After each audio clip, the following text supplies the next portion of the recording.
I think we can all relate to this. Having boxes and boxes of old photos, tucked away somewhere. Maybe some VHS tapes with who even knows what's on them. Oh, yeah. It's like this mountain of memories, right? Yeah. Just waiting to be rediscovered. Absolutely. But what if you could turn this universal problem into a business? That's what we're diving into today. Personal archiving services. Ooh, interesting. It's more than just scanning old photos, right? It's about using technology to protect and share those memories, giving them new life. Hmm. Um, what jumps out at you about this as a business? Like, what's the scene like for someone wanting to get into this? Well, what's really interesting is there are a few trends all coming together at the same time that are creating a lot of demand for this. We've got, like you said, the mountain of memories, right? Right. And that ties in with the whole minimalism thing that's going on. Yeah. People want less clutter, Yeah. but they don't want to lose those memories. No, those are important. They have emotional value, so that's where Yeah. these services come in. You can declutter without losing what's really precious. Yeah, you're totally right. You're kind of future-proofing memories in a way. Exactly. And like you said, it's not a fad. This need to preserve memories will always be there, right? So it seems like a pretty good time to jump in. Definitely. But okay, let's talk practical stuff. Okay. Yeah. What kind of equipment do you absolutely need to get started with this? Well, first off, you're going to need a good scanner. Okay, But you have choices even within scanners. right. If you're dealing with those delicate old photos, you really want a flatbed scanner with a high DPI. I see. That way you capture every detail. Yeah. But for those stacks of documents, you're going to want a sheet-fed scanner. Oh, so it's more efficient. Much more efficient. Okay, that makes sense. So choosing the right scanner is like picking the right tool for the job. What about those old home videos, like those VHS tapes, maybe some old camcorder recordings hiding in a closet somewhere? Yes, we all have those, right? Yes. Grainy footage, questionable fashion choices. Maybe some bad haircuts in there too. Oh, for sure. For those, you'll need some video conversion equipment. Okay. There are devices you can get that connect directly to your computer, Ah, okay. and those will let you transfer the footage from VHS tapes, camcorders, even old DVDs. So you're like bridging the gap between those old formats and our digital world? Exactly. Okay. And once you have everything digitized, what about making those old photos look their best? Photo editing software comes in here, right? Absolutely. You'll want to be able to touch up those old photos, Mm. remove scratches, maybe adjust the color balance, even add a little artistic flair. That's where photo editing software really comes in. Oh, yeah. Being able to see a faded photo come back to life must be pretty amazing. It really is. Okay, so we can scan just about anything. Yeah. But what are people actually looking for beyond just having those files on a hard drive? What makes a personal archiving service really special? It's organization. It's all about organization. Okay. Imagine you hand someone a hard drive with thousands of files all just dumped on there. It would be overwhelming. Completely. Mm. Instead, think themed folders, digital albums, Yeah. even interactive family trees. Oh. That's where you add value, Hmm. making those memories easy to access and enjoy. Yeah, you're turning a jumbled box into like a digital museum. Exactly. So digitization and organization. Are there any other services that you've seen be popular with people? Photo restoration, like we talked about, Mm-hmm. and the editing is always popular. Mhm. But more and more people are also looking for secure cloud storage and backup solutions. I see. It's about that peace of mind, knowing those memories are safe no matter what. It's like you become the guardian of those memories. Yeah. You're not just digitizing, but also providing that extra layer of security and convenience. Absolutely. So you've got the skills, you've invested in the equipment, but how do you actually find those clients who need this service? On marketing. Marketing is key. Okay. And the good news is there are some really effective strategies perfect for personal archiving services. Yeah. Social media is your friend. Before and after photos Ah, of those restored images. Client testimonials. Pure gold. they love those. Absolutely. And think local. Mhm. Partner with community centers, senior centers, Yeah. genealogy groups. So you're going where the people who value preserving memories already are.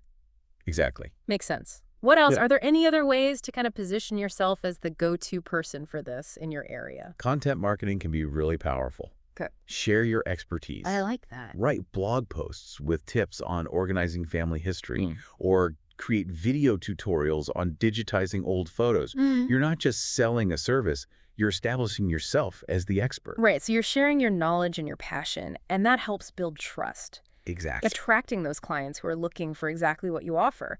Speaking of passion, I want to talk about those moments when families rediscover those Okay. memories. What's it like to be a part of that? What kind of impact does that have, not just on the clients, but on you? It's it's honestly, it's really remarkable to see it firsthand, Mm. you know, to see how powerful these rediscovered memories can be. Yeah. I've seen families like brought to tears, Oh, discovering lost photos, and it's like their history is coming alive again. right in front of them. Yeah, and then there's the laughter Yeah. when they're watching those old home videos, reliving those moments. And sometimes it's just quiet reflection, Yeah. a sense of connection to their ancestors. Through those old letters and Yeah, documents. Yeah, it's pretty amazing. You're not just handing them files, you're handing them pieces of their past. that's it. It's really something. You mentioned earlier how technology is always evolving in this field. Right, It's not just about saving what we have now, but how we'll capture and store memories in the future. right. What are you excited about? What's on the horizon? What should someone starting this business be paying attention to? Well, one thing that immediately comes to mind is artificial intelligence, Hmm? AI. Think about software that could not only organize and scan all those photos, but identify who's in them, Hmm? tag them, even create those interactive family trees. Automatically. Yeah, we're already seeing some of that technology. Wow, that would be a game changer. It really would. Instead of going through hundreds of photos by hand, Exactly. it's like you have a digital assistant just for your memories. Are there any other advancements you're looking forward to?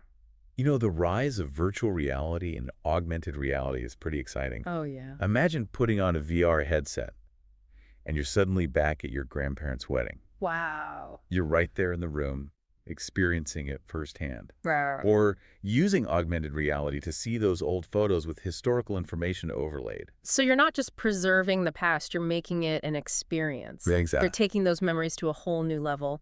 But all this amazing tech, it comes with responsibility, right? Oh, definitely. We've talked about AI, VR. Are there any ethical concerns we should be thinking about as this stuff becomes more common in personal archiving? That's a really important question. Yeah. As these technologies get more and more advanced, we need to be very careful about what it all means. For example, how do we make sure the AI used to ID people and tag photos is fair? Yeah, that's a good point. How do we protect people's privacy with VR when recreating past experiences? There's a lot to discuss. We need to have those conversations now while things are developing. Absolutely. We've covered a lot of ground, Well, yeah. the equipment, the ethics of new tech.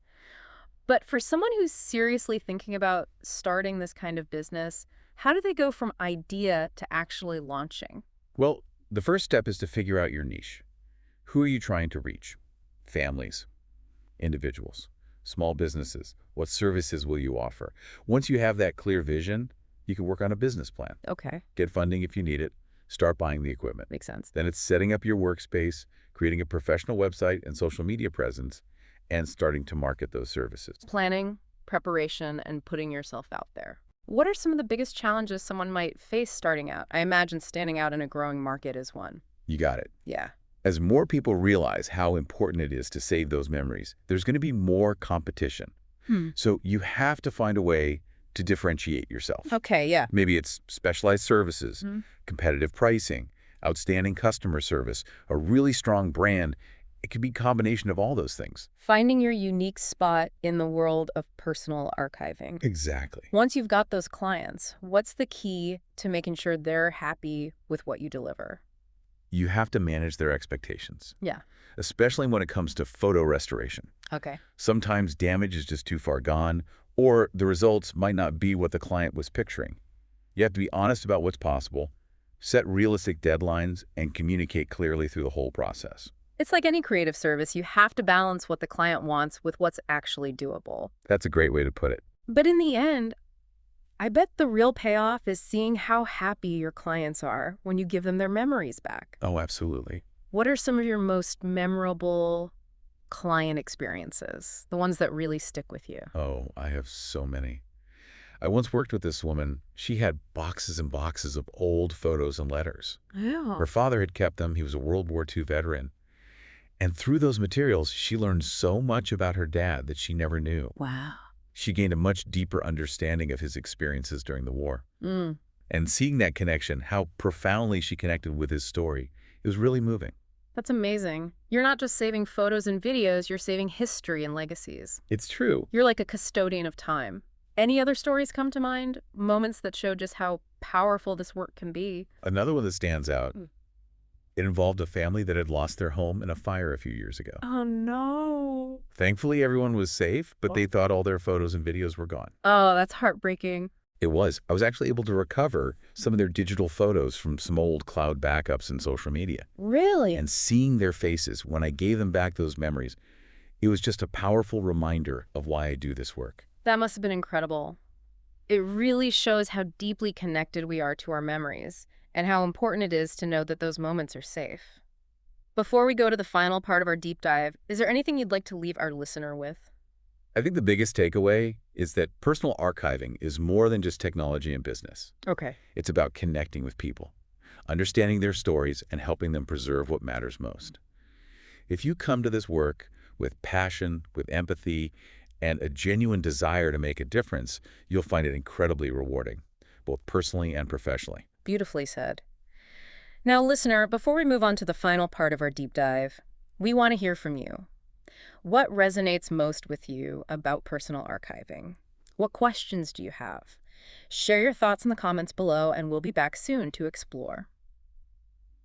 Welcome back to our deep dive into personal archiving services. We've talked about the equipment, the business side of things, even touched on some of the ethical stuff. Right. But I want to go back to the human element, Okay. because ultimately this isn't just about files and folders, right? No, not at all. It's about people and their stories. Absolutely. Capturing those moments that make us who we are Yeah. as individuals, as families. It's understanding how important those memories are and treating them with care and respect. You've shared some really powerful client stories. Yeah. But what are some of the intangible rewards you get from this work? What's it like to be a part of helping people rediscover their past? It's amazing. Mm. To see the joy, the laughter, sometimes even tears as families rediscover these lost treasures. Mhm. I've seen boxes of old photos turn into these vibrant stories. Yeah. Connecting generations. It's like watching a puzzle come together. It's like you're not just preserving memories, you're preserving legacies. Yeah, that's a good way to put it. And as technology changes, the way we tell those stories is only going to get more immersive. We talked about AI, VR. How do you see those changing the future of personal archiving? Well, imagine interactive family trees, Okay. where each branch leads to photos, videos, audio recordings, even written stories, Wow. or virtual reality experiences that take you back to your grandparents' wedding day. You're right there with them. Yeah, It's incredible. it is mind-blowing. We're going way beyond those static albums to really experience those memories. Absolutely. But with all this potential, what advice would you give to our listener who's ready to start their own personal archiving service? How do they build a successful business? I'd say never forget the human connection. You're not just dealing with data, you're dealing with people's lives, their most precious memories. Approach every project with empathy, with a genuine desire to help them save and share their stories. That's great advice. And never stop learning. This is a field that's always changing, so stay curious, embrace new technology, and try to always go above and beyond for your clients. Beautifully said. It's this amazing blend of technology, history, and really heartfelt service. It's about protecting the past and shaping the future of how those memories are experienced. Thanks for joining us on this deep dive. It's been truly insightful. It's been my pleasure. And listener, we hope this exploration of personal archiving services has given you some valuable insights and maybe even inspired you. It's a field with so much potential, both for people who want to preserve their own family history and for those who want to build a business around this need. So whether you're digging out those old photo albums or thinking about starting your own archiving service, remember, every memory has a story waiting to be told. Thanks for joining us on the Deep Dive.